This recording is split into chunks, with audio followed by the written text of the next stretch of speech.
Thomas just making sure the traffic, he doesn't want to get caught up in another incident like the one he had with the Lacklusties. Coming down towards Forest Elbow. Toyotas just keep turning the laps over. They're looking good for the Toyota class today, aren't they? Sure are. 10th position outright for car 71 with 138 laps completed. Car 73 is in second place in the class and 11th outright. Keep it all crossed, Tony. It's looking good for you at the moment.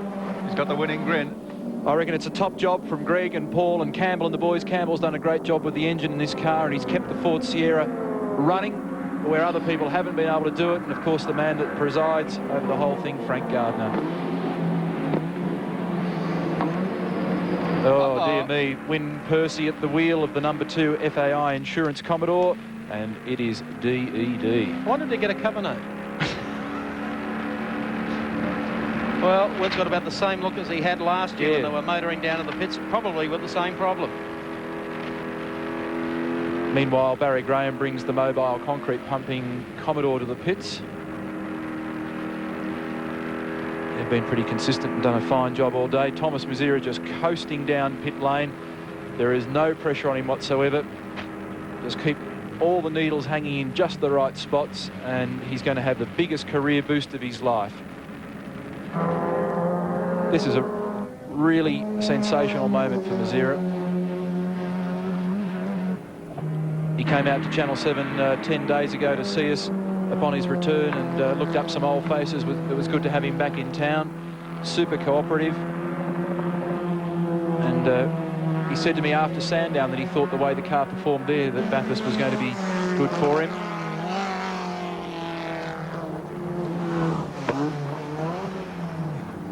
Up to BP cutting. Thomas Mazera and the Benson and Hedges Ford Sierra still holding a 1 lap break over Dick Johnson in the number 18 car. A further lap, then back to Colin Bond and Alan Jones. Jonesy in the car at the moment. Then 3 laps back to Trevor Crowe and Peter Jansen in the BMW. Behind them, Giddings and Stewart in the second of the Caltech Sierras. Then Barry Graham and Brian Callahan, we mentioned earlier. They're followed by 46 Hunter and Harrington in yet another Commodore. So Fords at this stage, 1, 2, 3, then a BMW, another Sierra and 2 Commodores. This car still looks in remarkably good shape, doesn't it? They always have the tatty end of Bathurst look after 1,000 clicks round here. But it looks fantastic. I don't think there's a mark on the body. They only had problems. The only problem really today was the throttle spring that snapped on. I thought that was going to be a real worry for them because I couldn't think of a worse thing to have happen around Mount Panorama. I mean, it's a pretty crook thing happening anywhere, I suppose, but if you make it blue in this place, you don't really get off with it. Let's recap them for you on the Castrol scoreboard. Longhurst and Mazera are the race leaders over Johnson and Bow. Bond and Jones third in the Sierra, then Crowe and Jansen in the BMW. Fifth is Giddings and Stewart in the second Caltex car. 6th, Callahan and Graham in the Commodore. 7th, Hunter and Harrington in another Commodore. Then the J-Carts car, Kay and Monday, good on them. 9th spot, Faulkner and Price in the Corolla, and right behind them, the second Corolla, Riley and Pistol Packin' Pete McKay. We'll be back in a moment. 1,000 continues with 5 laps to go. And here we have Brad Jones in behind Thomas Mazera. Teammates in the Winton 300 in 1985. Now, when a Starion passes like that going up the mountain, you know they're looking after the car, although the power will tell. 23 cars of 48 starters still running in the Tooheys 1000. Although probably 50% of those are in questionable trim. You wouldn't want to be starting the next Tooheys 1000 in an hour's time. You raised a point earlier, Mike. It's easy to see why BMW do so well in the long-distance races in Europe. They're not a happy team much, are they? Who's the shy one? Yes, 2 laps the break over Dick Johnson at this stage. 1:56 going back through our race course service. Here come the Lusty brothers, the steel mark Commodore back into the pits. I'll tell you who from is sorry. still motoring quickly. Dick Johnson's kicking the shell car around pretty fiercely at the moment. I might get a time on him, but it's an impossible task. As I said earlier, a 2-lap break, Thomas Mazera over Dick Johnson.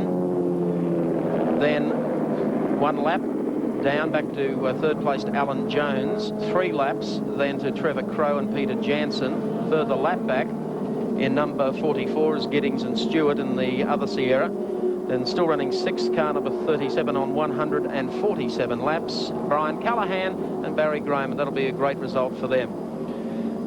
Considering the fact that Longhurst opened up the Shell Ultra Australian Touring Car Championship with the 2nd, and then by Frank's and Tony's own admission, they just seemed to get things horribly wrong one way or the other. They just couldn't come up to that same speed as Dix, and they didn't seem to be able to get boost into the car. They even didn't run the Winton round.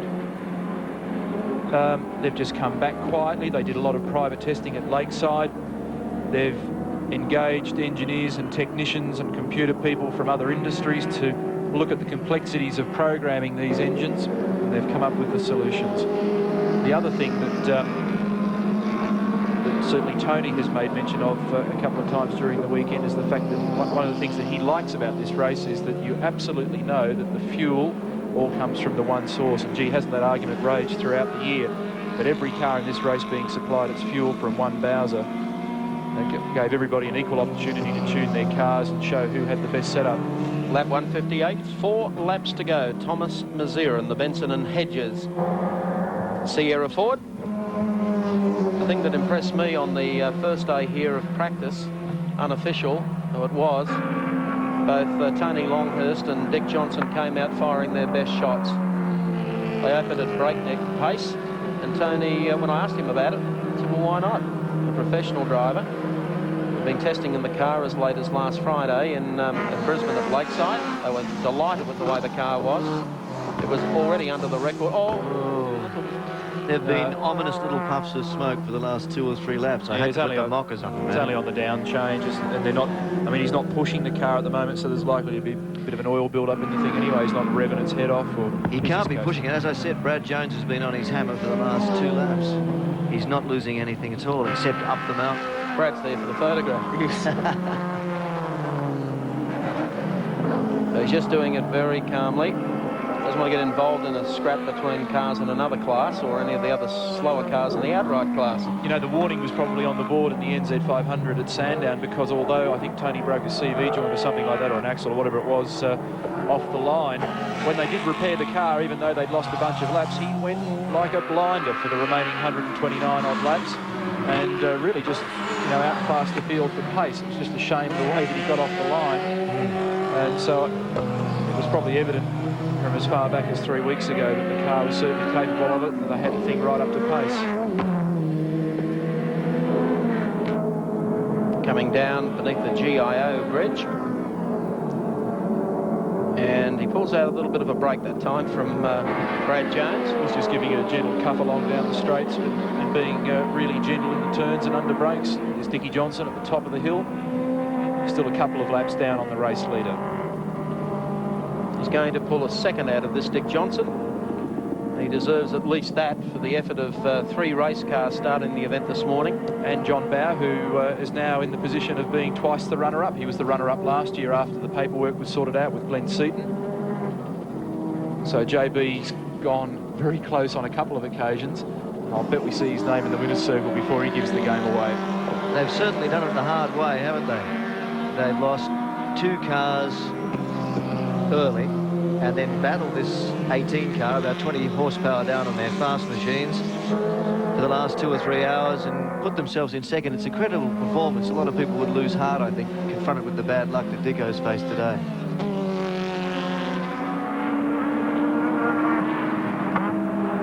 Just reeling them off.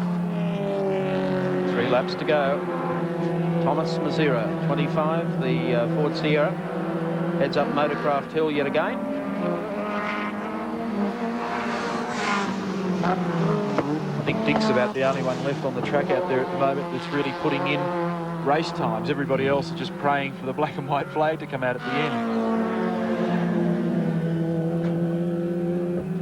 One of the things that's interesting, of course, is that I don't think we've had a a great race finish this late for a long time, coming up to 5 o'clock Eastern time.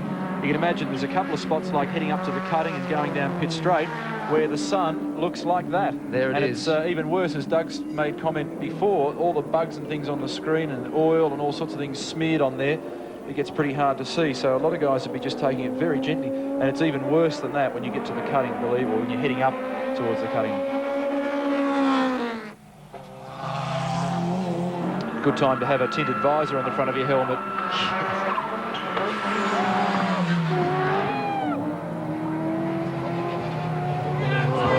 The 40s are starting to get pretty excited up at the top of the hill. The general supporters have all gone home. They're already forming their own little traffic jam somewhere down in Bathurst. It'd be hard to get out that gate at the moment because it's also clogged with Nissan and BMW supporters. Yes. However, it's a good result for Ford and also an excellent result for Toyota, dominating the baby car class. Drew Price and John Faulkner, Brett Riley and Peter McCabe. I reckon Riley and McKay have had the toughest job today in a front-wheel drive Corolla. Yep. They'll be able to write a novel on understeer at the end of this. In fact, I think that might even be the car. So that's the Oliver Freeman car. Yep. There's the Bond Jones Caltech Sierra, still in third place, a couple of laps shy of Dick Johnson.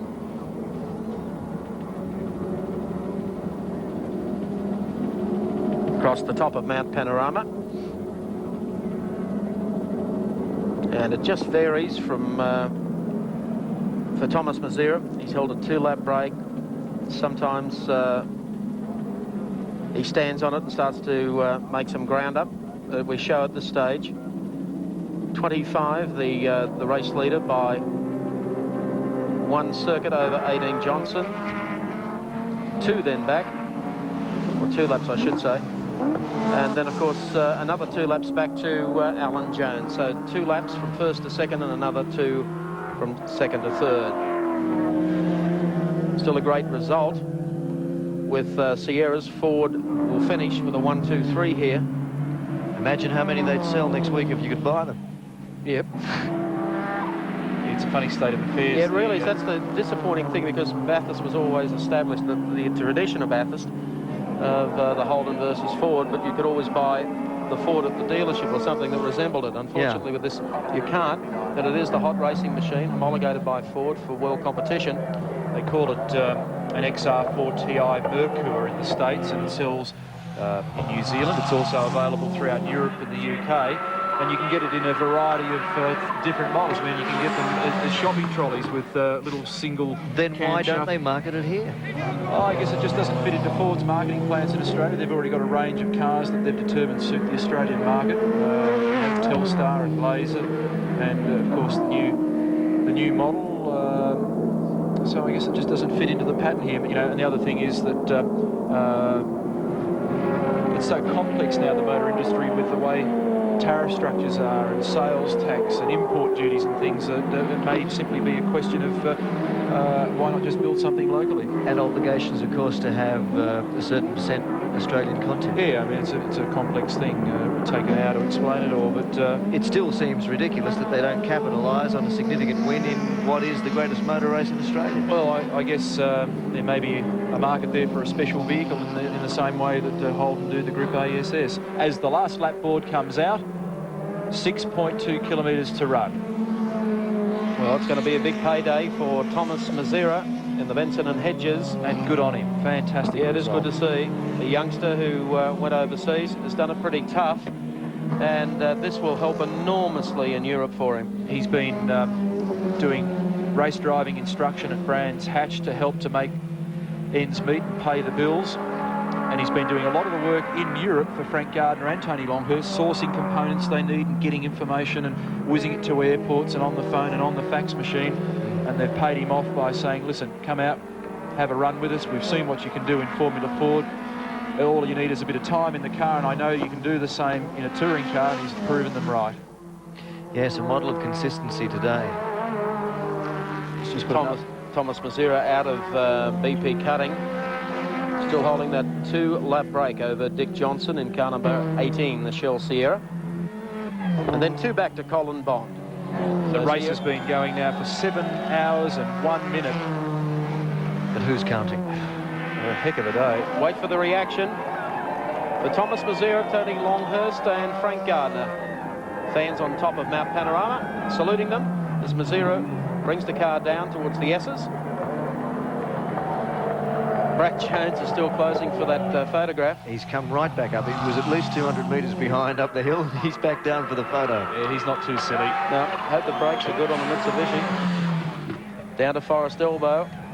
Final time. Officials and the fans up there acknowledge Thomas Mazera as he powers out of there. Heads down Conrod Straight for the final time. Good result for Mitsubishi as well, and for Brad Jones after being out of the saddle for a while in this form of competition. And some new faces here today at and starring at Mount Panorama. Over the roller coaster on Conrod Straight, heading down to the right-hand kink at Caltex Chase. Everyone giving him a big hand. Just imagine how he feels at the moment. Into the chase. All the Longhurst pit hanging over the pit fence, waiting to give the big cheer to their boy. And a lot of other teams as well doing exactly the same, because the final corner is coming up for the 1988 Tooheys 1000 of Mount Panorama at Bathurst.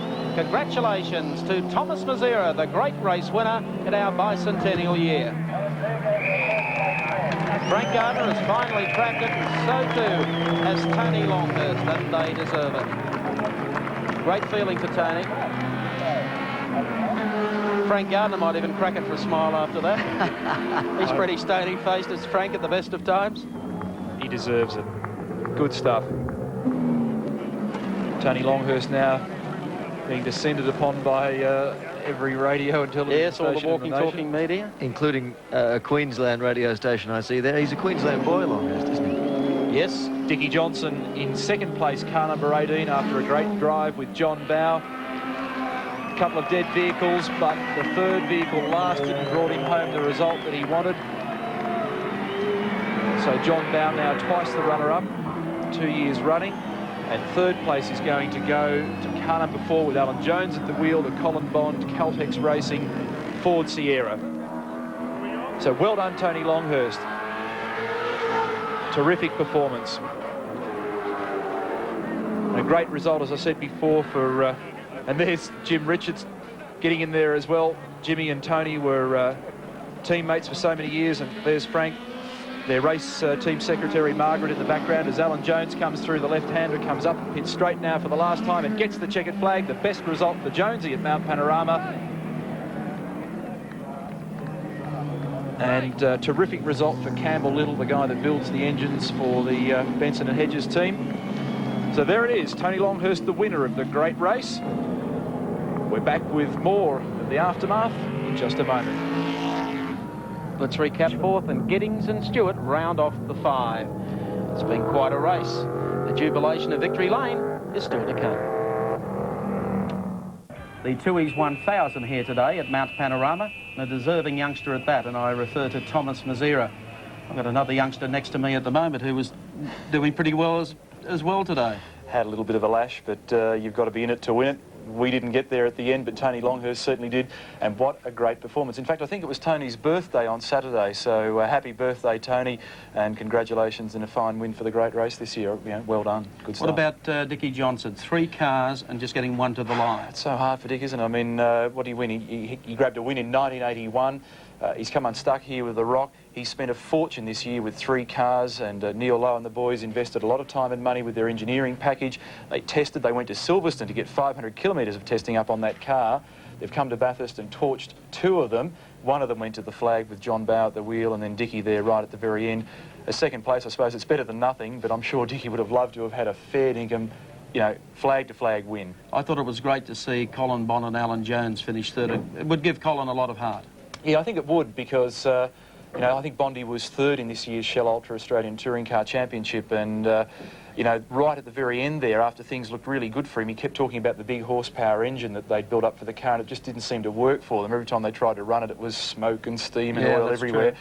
They went to Sandown and they had problems there. In fact, they didn't even get a run in the car on the Sunday, so everybody sort of went, oh, no, Bondi's not going to make this race. You know, it's just not going to work out well for him. And to get a third is still a great result for him, and you've got to congratulate the guys. I mean, it's such a hard race to finish. Everybody forgets it's 7 hours of racing, you know, 1,000 kilometres. It's just not a 10-lap squirt around Amaroo Park.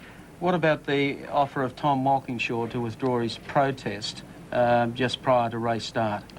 Well, I think it's probably the best thing for the race, and you know, beyond anything else, Tom recognises that his business, his industry is motor racing, and it's not good for motor racing for us always to be in the wars. I mean, we'll end up looking like the America's Cup or the Olympics, where all they do is fight and squabble all day. We want a good motor race. We want good technical regulations. We want good people to enforce them, and I think Tom Walkinshaw did the right thing. I think we've also got a winner that will stay the winner for at least the next 12 months, unlike last year. Yeah, let's keep them all crossed. You know, if it all can go smoothly now for the next couple of weeks without any drama, and they do crown Tony Longhurst as the winner, that's also a great thing for the sport. And I can't say enough for Tony, for Frank, and for Thomas Mazera, and particularly Thomas. I mean, the guy has sacrificed everything in his professional life to be a successful motor racer, and it's finally come his way. Well, sit back and enjoy it, because we're crossing now to Victory Lane for the official presentation. Well, it's pandemonium down here on the balcony of the Toohey Centre on Conrod's, on Pitt Straight rather, at Mount Panorama, as the crowd gather for the presentations.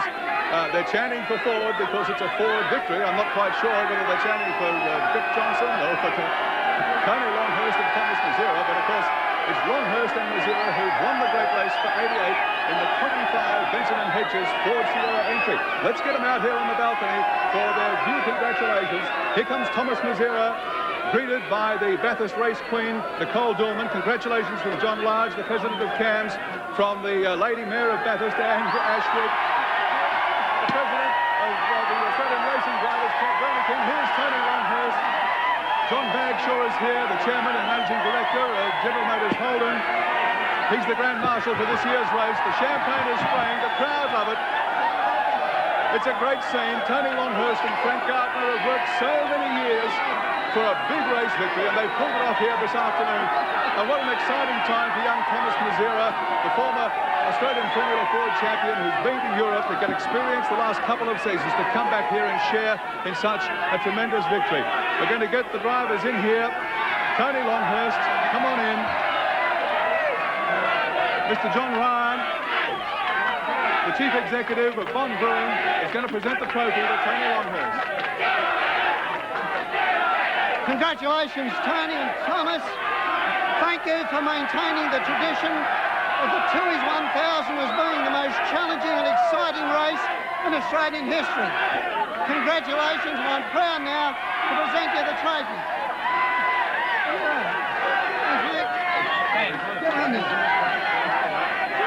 Thanks very much. I must thank my sponsors, Benson and Hedges. We ran cash roll in our cars. It was just fantastic.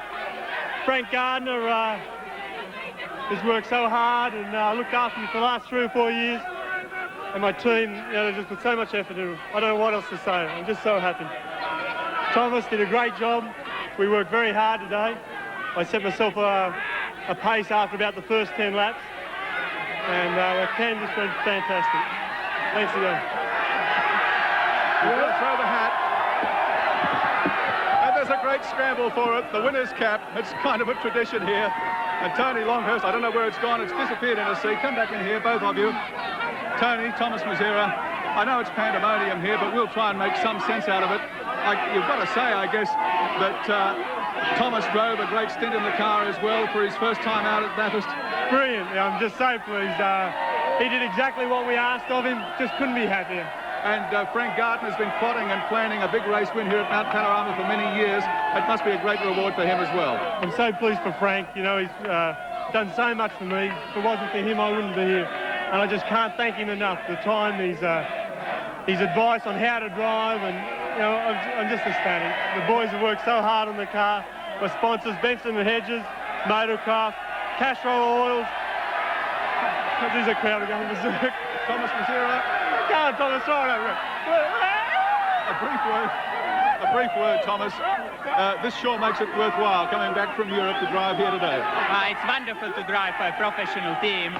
Everything's so well organized, and no one else deserves the win in here than Frank Gardner. He was trying for a long let's say, about 2 decades now, and almost had it, but not quite. But today, I think, if we could, we give the race to Frank. Tony Longhurst and Thomas Mazzera, the winning drivers, will just move the guys to one side because we've got Frank Gardner coming in. Frank, everybody wants Frank Gardner. Right, we got there eventually, don't we? You feel actually I've got my people standing there. Frank, that's the biggest smile I think I've ever seen on your face. It's amazing, isn't it? All the years we've tried here, and this one fell together. Well, you know, you've been putting this thing together for so long now with Tony. You've helped him, you've guided him, and at the outset, I guess, he was a bit hard and a bit hot-headed, hard to rein in, but it finally has come together for the pair of you, and this is just a fitting reward for yourself, for Benson and Hedges, and of course for the Ford Sierra at last to clinch a big win here at Bathurst. Yeah, as you've said it all. It's unbelievable. But when it happens, you can't believe it. Frank, you've driven great races yourself and won great races around the world. How does this compare? Well, at the moment, this is the sweetest. Is it? Congratulations. Go and enjoy it. Thank you. Frank Gardner. No, Frank Gardner won't part with his hat. No, I couldn't get it. Frank Gardner just will not part with that hat. Well, standing in the wings, the guys who tried so hard because they started 3 cars in the race, and I'm talking about the Shell Ford Sierra team of Queenslander Dick Johnson. 2 cars expired, but they managed to get home in 2nd place in their 3rd and last car.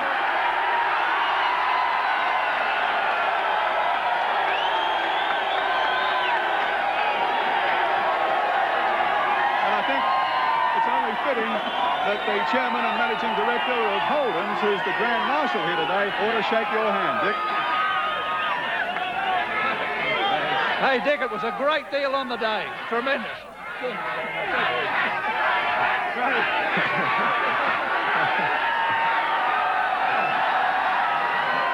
Actually, I'd like to say a tremendous thanks to John Bow and John Smith, who did a fantastic job for us, for all the guys from Shell and Palmer Tube Mills, and the noisy crowd that's here today. It's just great to be up here for a change. Thanks very much indeed. John Bow, come on, your turn. What a superb result for you guys, considering all the difficulties you had today. Yeah, well, we had a few problems early on, and I thought we were in for a bad day, but fortunately, number 18 came home for us, and I'd like to congratulate the guys that prepared it. It did not miss a beat, and it was unbelievably good, and I'd like to thank everybody at Shell for making it possible. Thanks. Fantastic, John Bow. And Johnny Smith, the way things have turned out, you've had to share the car with the boss and with John Bow, but you wouldn't swap it for anything, would you? Not at all, Gary. It was a great privilege to drive with them. I thank them for doing the job they did. And I know that the car just battled on all day. I knew it would when I got out of it, so I'm really happy. Fantastic. Congratulations to Dick Johnson, to John Bow, to John Smith in the 3rd and last of the surviving Shell Sierra cars to take 2nd place here this afternoon. Now, 3rd place outright, also another great result. One man who scored a victory here in 1969 and has been trying again ever since, and another man who is our 1980 world champion, of course, in Formula One. I'm talking about Colin Bond and Alan Jones.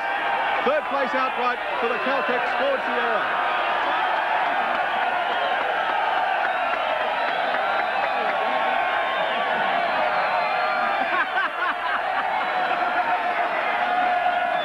Colin, a great team effort for you. You've come home in 3rd place and the 44 car not far behind you. Well, no, we're not sure whether it's actually in 4th place or 5th place, so I think it's a great effort, and particularly for the boys, and the amount of effort they've put into this so far. It's unbelievable. And I'd really like to thank my guys, of course. Jonesy's upstaging people there. And of course, Caltex, you know, without their support, we wouldn't have been here. And all this year, getting this year going, I must admit that, you know, the Touring Car Championship was great. 3rd there, 3rd here. It must be our place this year, but let's hope we can go better next time. Fantastic effort. Congratulations, Great. Colin. Boys, a bit of work. And Alan Jones, as we move in on a very tight shot. Congratulations, Alan. Thanks very much, Gary. You've had a limited number of drives, I guess, at Mount Panorama over the years, and you've always said this is the one great race that you really wanted to win. The victory hasn't come your way today, but by gee, the way Collins' team put this act together, you must feel pretty pleased about coming home third outright. Oh, I'm absolutely delighted. I mean, last time I was here I was fourth, and this time I'm third, so if I come back another 2 times, who knows? What are the plans? You're going to keep, we're going to see you around the tracks again? Well, I'm enjoying myself, and that's the main thing, and I said I'd continue to do it whilst I enjoy it, because I've got to get out of the house on the weekends, and it's a great way to get out. Great effort. Congratulations, Alan. Colin Bond and Alan Jones, third outright in the number 4, Caltech Sierra. Now, let's get to the first of the class winners, and this is in the 1600 to 2500cc class. First car home was a BMW M3, car 53, driven by Trevor Crowe from New Zealand and Peter Jansen from Melbourne. Let's get him out here. The captain himself, Peter Jansen. Congratulations, Trevor.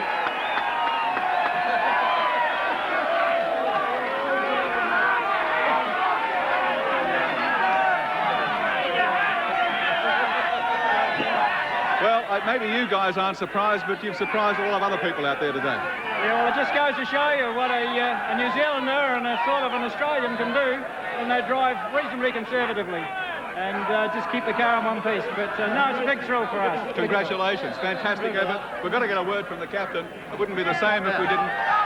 You're here again. Well, cut! You wonder why I gathered you all here together today like this? Well, this is the reason why. We made it.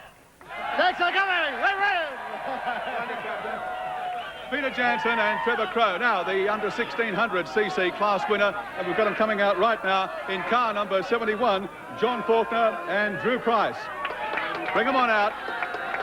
The Toyota Corolla, Team Toyota, does it again. Drew, what a great effort. You finished 1, 2, 3 in the class. Yes, thanks to Tui's for a great event, and thanks to Toyota Australia for preparing these fabulous cars that finished first, second and third, and 8th outright. And thanks to John Faulkner, fantastic drive. Thank you. Thanks a lot, Drew, for those kind words. Thank you, too, for putting on the race. Who would have said a Corolla would come 8th outright? How about that? Okay, that completes the presentations here on the balcony. What a great race it's been, the inaugural running under Tui's banner of the great race here at Bathurst this afternoon. And victory going to Tony Longhurst and Thomas Mazira. A great effort. Congratulations to them, and of course to Frank Gardner, who's put in so much effort here over the years. Right now, we're going back to Mike Raymond. Thank you, Gary Wilkinson. What wonderful scenes there. Great to see some new faces. Yeah, terrific. I think that's the bottom line of this event. You look at the guys that were just up on the roster and then new faces left, right and centre, and that's good for Australian motorsport for the future. Alan Jones trying a little one-upsmanship. I tell you what, if you have enjoyed the Tui's 1000, just settle back because we're going to do it all over again with some of the better highlights of today's great race. The great races.